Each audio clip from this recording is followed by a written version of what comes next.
Մինչ պատերազմի մասին ճշմարտությունը դրվում է արխիվի դարակներում, խորհրդարանը սկսում է քննարկել մեկ այլ փաստաթուղթ, այս անգամ ազգային ճգնաժամի եւ կառավարման ձախողման մասին։ Ազգային ժողովի պետաիրավական հարցերի մշտական հանձնաժողովում քննարկվել է պատիվ ունեմ խմբակցության ներկայացրած հայտարարությունը։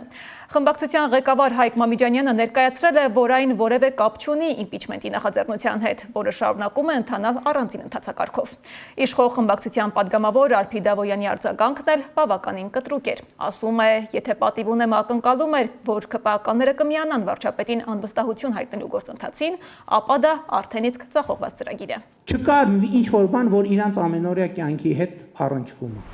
Ամենօրյա կյանքի կարան իրանց շանը նկարեին, կարան սարը նկարեին, կարան իրանց գյուղը նկարեին, կարան իրենց փողոցը, իրանց դպրոցը, իրանց ընկերուհուն, իրանց ծնողին, իր տատիկին, իր ուսուցչուհուն, ուսուցչին, բայց ոչ մի բան։ Եվ դա շատ ծանր տպավորություն թողեց իմ վրա, այն առումով, որ ես հասկացա, որ մենք նաև կրթական համակարգով, մենք մեր երեխեքի կտրում ենք իրանց իրական միջավայրից եւ դնում ենք մի հատ ուրիշ հարթության վրա, որտեղ է այդ հարթությունը եւ ուրա տանում այդ հարթությունը այդ երեխեքին։ Դնում ենք իդեալի հետևից մրցավազքի մեջ, մինչդեռ իրանց միջավայրը, որտեղ իրանք ապրում են, իդեալը է դա։